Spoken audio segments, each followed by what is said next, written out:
as I was putting together my thoughts for today, I came up with this title, A Journey of Courage. But it wasn't where I started. I started with something much more mundane for an AGM. What next for Upstart? Except that once I had posed that question to myself, I found myself on a whole journey of other questions. Like, how did we end up needing a campaign for play? And when did promoting play come to be radical?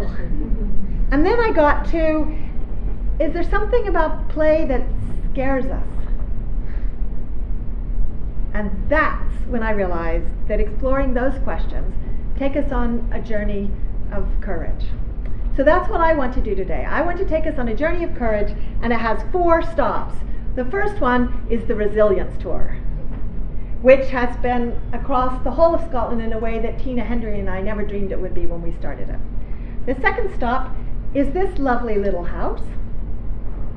The third stop is Matthew Thompson's fantastic book from 2013 called Lost Freedom. And finally, I want to think about fear. Does all that sound okay to you? Yeah. Yes? Okay then. Let's start here. Let's start with resilience. Can I ask, do all of you know about the Scottish Tour of Resilience? Yes. Yay. Because there are some people who have come to it very late. And that's okay that they've come to it late, but I have worked very hard to make sure that even if they came to it late, that we are thinking about what it means that Scotland has created 25 screenings across the whole of this country since the end of April, with over 2,500 people attending one of those screenings. The distributors, Dartmouth Films, tell me that they have never known another region to embrace an independent film. So Scotland is setting a kind of standard for how films can impact the thinking of a culture. That's what it looks like. That's what it feels like when a country embraces a film. So this was the tour. Okay, there's 25 screenings, and you can see that 20 out of 25 of them sold out, which is why some people drove for several hours to get to the nearest screening that they could get to that still had tickets. So for anybody in the room who might not be fully up on what is that film about, I just want to make sure we're all on the same page. That film, Resilience, which is the biology of stress and the science of hope, is the strapline, looks at the Adverse Childhood Experiences study, which was done in 1998. It's 20 years ago. And what that study found was that if you as a child had experienced one of these 10 forms of adversity, it changed your biology in a way that had an impact over your lifetime. And what they realized is that you could come up with a score, now known as an ACE score, of 0 to 10. So I experienced none of these, or I experienced all 10. So physical abuse, emotional abuse, sexual abuse, physical or emotional neglect, or your mother was treated violently, there was substance misuse in your household, you had a parent in prison, you had a parent with mental illness, or your parents got divorced. Now since then there have been other studies that have followed this up, and they have identified other adverse experiences: bereavement, living in a neighborhood with violence, living in poverty. But the key study in 1998 that went on to begin changing thinking in quite a seminal way started with these 10 experiences. And what they were able to show in this study is that those experiences led to adult health problems that still we don't often put together. So heart disease, liver disease, obesity, alcoholism, drug use, smoking, suicide, and a number of others that I can't fit on a slide. The idea that your childhood experiences of fear and stress should have left biological changes that it would affect your health was astounding at the time that these researchers came up with it. And as they tell in the film, people laughed at them and said, someone would know if that was the case. Are you really willing to damage your career by thinking about the emotional underpinnings of health? That's not the way public health researchers operate. But they were courageous enough to pursue the insights they thought they were beginning to get. And that's what the film tells us about, is the journey to discovery of this effect, to use the fancy scientific term. So I want to just remind us a flavor of that. So this is one of their graphs from the original study. It shows that as your ACE score climbs, particularly to 4 or more, your risk of becoming alcoholic increases.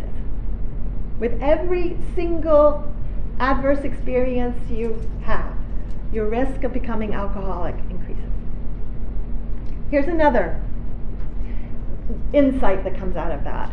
Robert Bloch, who was president of the American Academy of Pediatrics, named adverse childhood experiences as the single greatest unaddressed public health threat facing the American nation today. Once you get as far as America, we can begin to ask, is that Scotland? Is that England? Is that Wales? Is that Northern Ireland? Is that Australia? Is that New Zealand? Is that Italy? Here's another one. This is from ACEs Too High. That's an organization, and they like to quote this one little insight, which I think is very powerful for us today. The likelihood of a child having a learning or behavior problem in school is 32 times higher if their ACE score is 4 as opposed to an ACE score of 0. 32 times higher. Every teacher in the country should have the opportunity to know that one sentence, which is why we're filming it. We're going to put it on film and then everybody will hear it. Here's one more. So here's a much more up-to-date ACEs study, which many people won't have heard about it because this was done in 2016, long after they had stopped filming for the resilience film. This is a piece in the journal Pediatrics entitled Adverse Experiences in Early Childhood and Kindergarten Outcomes. I have heard of this organization in Scotland that would really like to have a kindergarten stage. You might have heard of it too. Here's the conclusion for this piece of research. This study revealed strong links between ACEs in early childhood and poor academic readiness by the end of kindergarten, which placed children at elevated risk for poor educational achievement and subsequent health. Thus, adverse outcomes associated with ACE exposure begin in early childhood and impact multiple aspects of children's lives. The findings from this study underscore the need for integrated cross-sector approaches to enhance the development of vulnerable children. That study speaks to why Sue Palmer wants us to raise our hands and say, who's from health, who's from early years, who's from education, who's from social work. Because when we split education into something separate from social work, into something separate from early years, which means before education, we don't get it. So this film has helped us in some new ways to get it. And here's some of the feedback from that film. Here's what an hour's film has done for people. So a family worker says, this was a light bulb moment for me. Latitude LT on Twitter says, we need to get this film to every classroom in the country. And people who drove up from Newcastle, because nobody down there was hosting a local screening, said, it was brilliant, my colleagues and I left so inspired and invigorated. And I want to keep pushing here the consequences and the impact for our country of a film. Because two crazy people, Suzanne Zeedyk and Tina Hendry, decided that the country should have an opportunity to see this film. Here's what it looks like. Here's what a really big audience in Falkirk looks like. This is Falkirk High School. The head teacher of Falkirk High School was on the panel discussion and he said, I didn't know about trauma or ACEs until a few weeks ago. And his willingness to stand on the panel and say that gave everyone else in the audience the opportunity to say that they didn't know either. And I will be forever grateful to his willingness to say that. He didn't have to hide behind pretending that he knew because he was somehow embarrassed to say that he didn't know. Lots of people don't know. We didn't used to know, but now we do. How do we help people to know? Here is a very brave woman standing up in that large audience, willing to ask a question. Here's Dundee. Here's another large audience. Here's another brave woman willing to stand up and ask a question about play. And here's one more brave woman. And from that tour, this woman particularly stands in my mind. This is clearly Suzanne Newport. She's a nurse. She's featured in that film, Resilience. And she stays with me because what she says in that film is, this is the hard part to face. When I did my ACE score, it wasn't 0 or 1. And she stays with me because my ACE score isn't 0 or 1 either. Which brings me to the second stop on our journey. This is a lovely house, do you not think? It's a little bit like a chocolate box house or a shortbread tin house. This is the house where I spent some of the most memorable years of my childhood. This is the field next to our house where we spent lots of time playing. So that's the rabbit hutch where I raised rabbits. That's my father's pickup truck where we spent hours playing at camping in the bed of his truck. That's the tree where we hung a rope swing every spring. And that's the 50 acres of woods that we played in all day long at the weekends. That's the barn. That's the room that technically we kept the feed bins in, but it served as our windy house. And we thought the feed bins were stove tops where you could mix very good mud pies, which my blessed father sometimes actually ate. That is true fathering on the week after Father's Day. That's the loft. It was covered in hay, where myself and my 3 younger brothers and sisters slept every night during the summer in that hay loft, where I read them books, which the Scottish Book Trust will be glad to know. I read them books like Where the Wild Things Are and Charlotte's Web, and my personal favorite, Island of the Blue Dolphins. And as we were doing the Resilience Tour, and as I was putting together this presentation, I found myself thinking that the reason for telling you this story of one life and one child who grew up, one of millions and zillions of children in the world, is that I think I developed my resilience in play. I now realize how much of an impact I think that those fields and that rope swing and my rabbits and those hours running round, the opportunity to run round this piece of land that my parents had purchased, how much that play and resilience mattered. Well, I coped with the adverse childhood experiences that I was facing inside that chocolate box house. Play builds resilience in our children's bodies, and it gives them other opportunities and experiences alongside whatever else is going on in their lives. Which brings me to the third stop on our journey of courage. Matthew Thompson's fantastic book in 2013 called Lost Freedom, and then the subtitle, The Landscape of the Child and the British Post-War Settlement, which doesn't sound like it's very much about play, does it? What I love about this book, and some of you are scribbling down, and I'm glad about that, that means Matthew Thompson's sales will go up.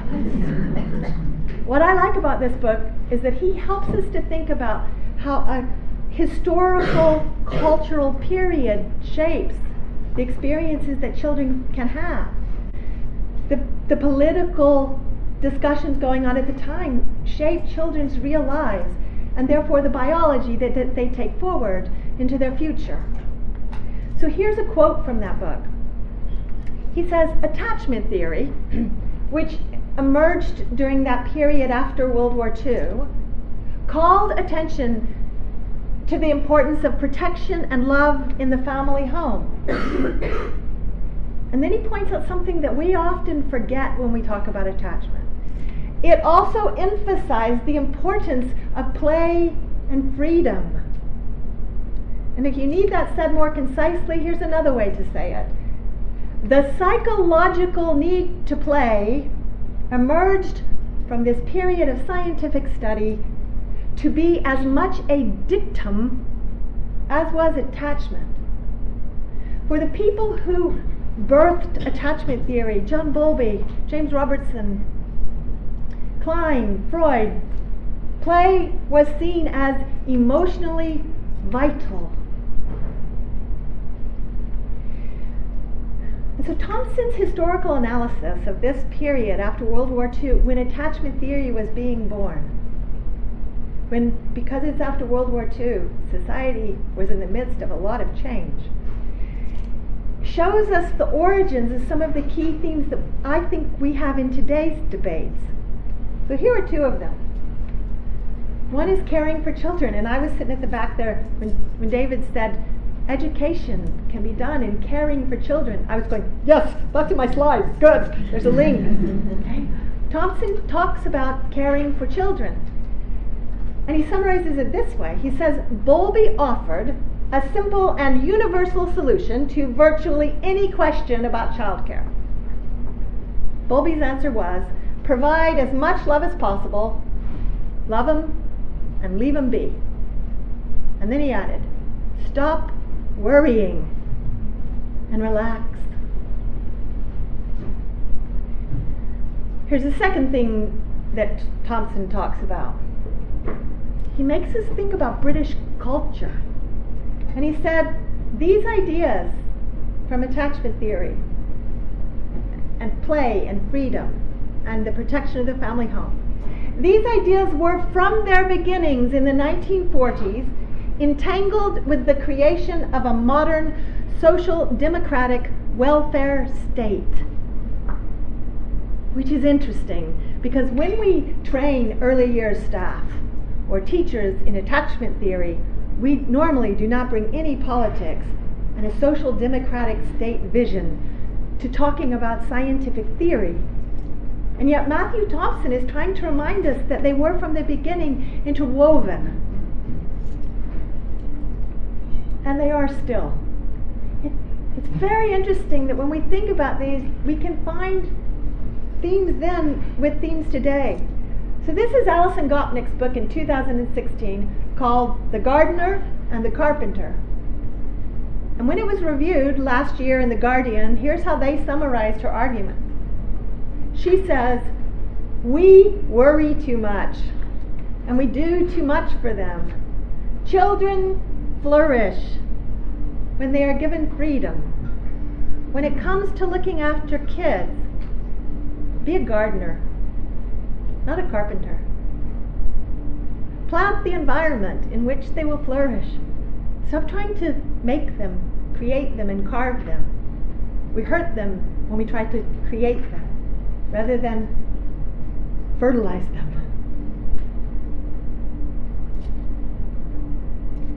So that theme was there in the 1940s. Here's the other theme that the Resilience Tour reminded me links those two time periods as well. When we were at the Aberdeen screening, one of the brave women in the audience stood up and said this: with the expansion of government-funded childcare, the state becomes more and more involved in the raising of our children, carried out by professional staff. And there are a number of you in this audience whose head is nodding very vigorously. I'm glad, because if we really get this, We need to be scared. If our children are in institutions at younger and younger ages, and they are institutions that see themselves filled with professional staff who are not allowed to cuddle children and hug children, and who see it as their role to start education earlier because they come under an education silo as opposed to an integrated health silo or social work silo or integration, if they don't understand the biology, if they don't understand attachment, if they don't get how important relationships are, we'll damage them. And no one will mean to. And it takes courage to ask that. So here's what I find myself asking, thinking about this lovely comment from a woman brave enough to stand up in the Aberdeen screening and Matthew Thompson's book. Does the state get it? Well, listen, can you hear that for the film? There's a little ripple there of no. And of course I want to ask, does the state get it with regard to attachment and to play? But since we're at Upstart today, I'm focusing on play. But we could ask the same thing about attachment. Because it can look like the state gets it. We have play policies. So it can look like we have the play agenda because we have logos and we have our fantastic purple Play Talk Read Bus. It can look like we get play. But then there's all this research evidence. So this is David Whitbread's 2012 report called The Importance of Play. Here's the subtitle, A Report on the Value of Children's Play and a Series of Policy Recommendations. And he says this on the first page. In too many countries across Europe, an earlier is better approach has been adopted. The emphasis is on introducing children at the earliest possible stages to the formal skills of literacy and numeracy. And then he uses a phrase that I have never seen used in any other report. This is inimical to the provision of rich play opportunities. Inimical. Inimical is close to evil, dangerous, damaging.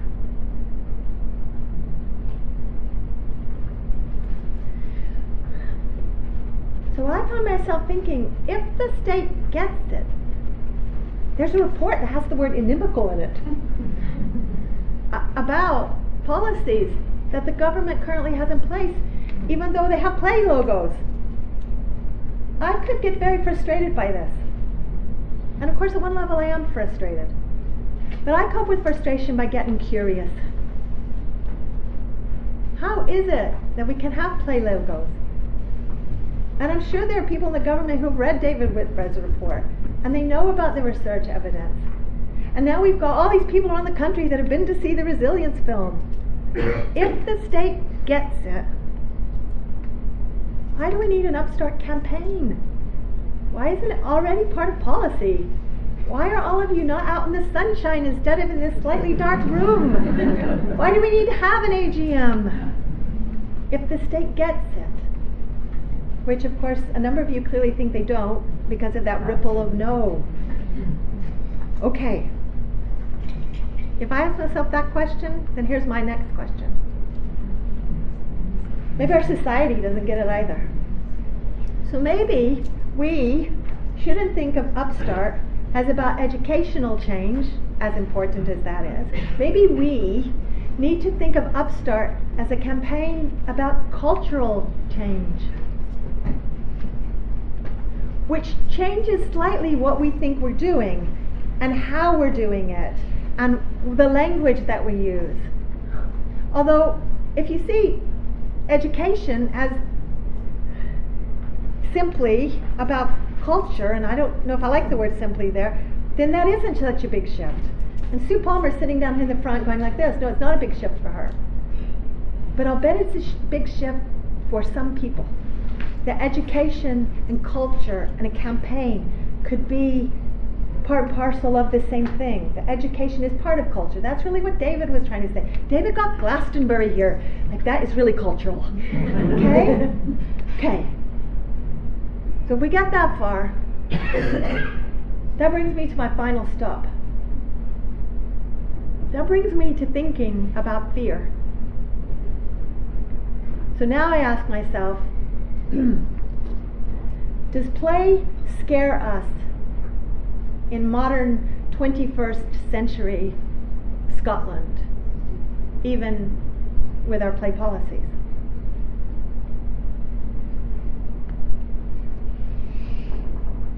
Here are 3 reasons that I think play scares us.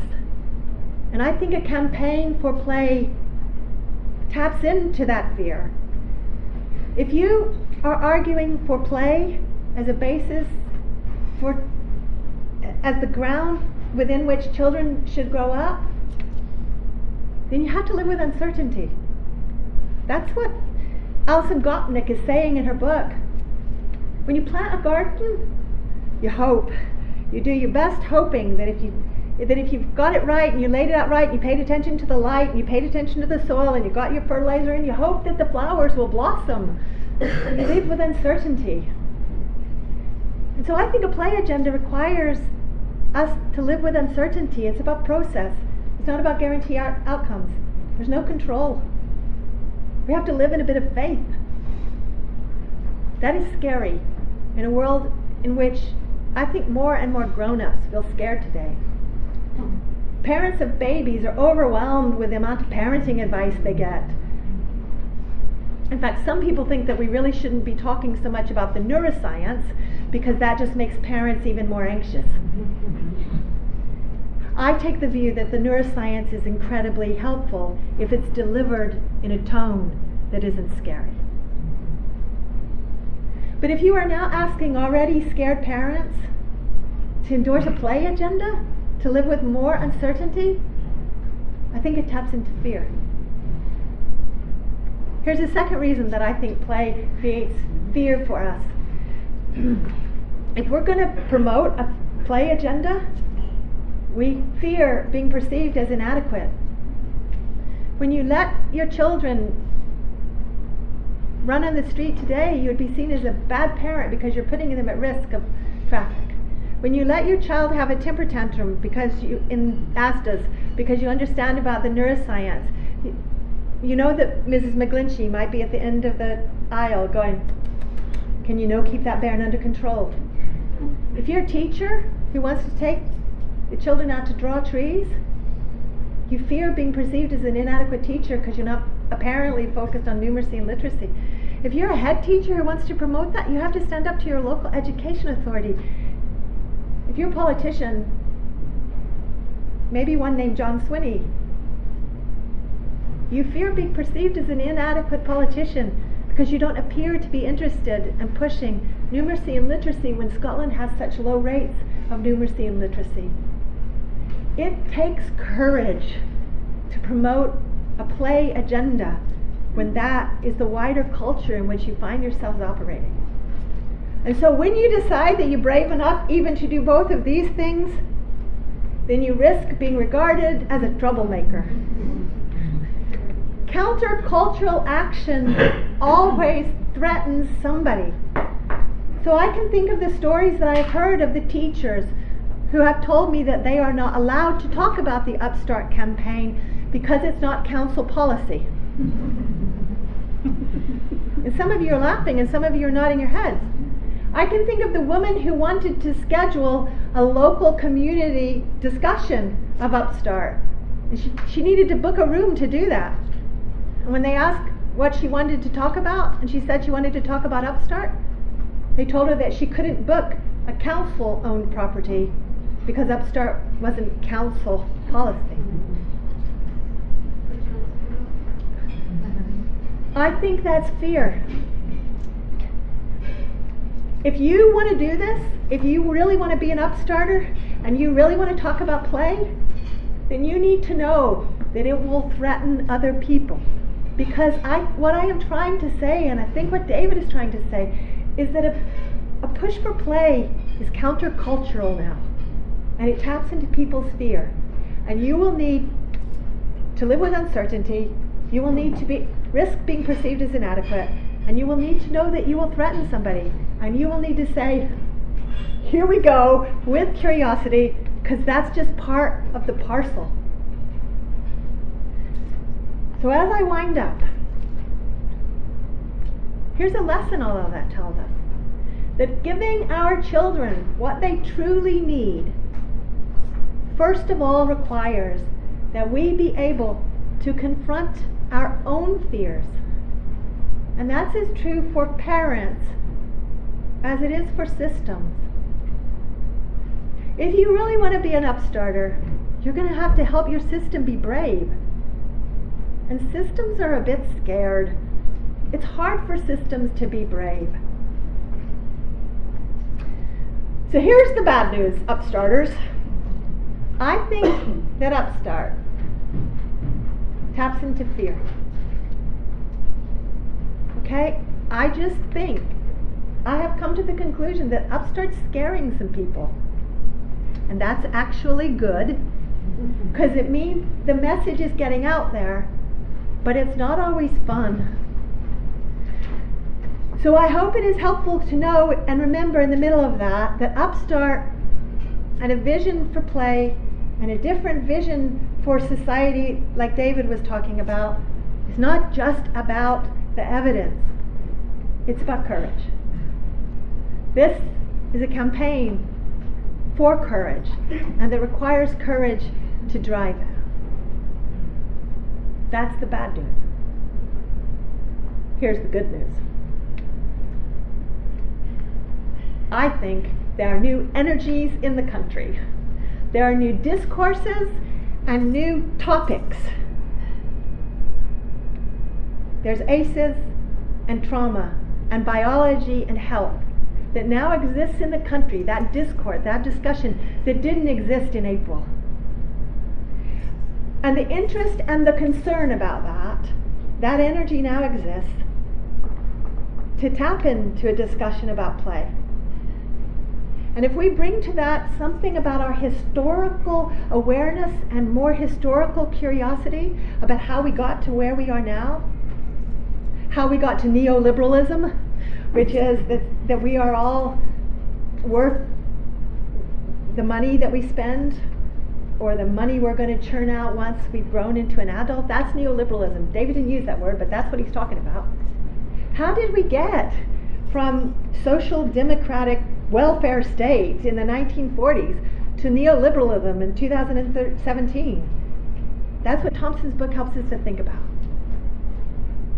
And if I give you two more tiny sentences from it, that I took hope from his book, he says on page 105, in the 1940s, when attachment ideas were being introduced, the state largely resisted action. Change came from below. Below are the citizens. Below are the people. Below is the grassroots. Below is you. Below is us. I think the change will come from grassroots energy. And part of the point of his book is that grassroots energy drove change in the 1940s. So if we ask, what next for Upstart? In the next year, where does Upstart go? I think the thing that I find most valuable in remembering is that we are on a journey of courage. Thank you.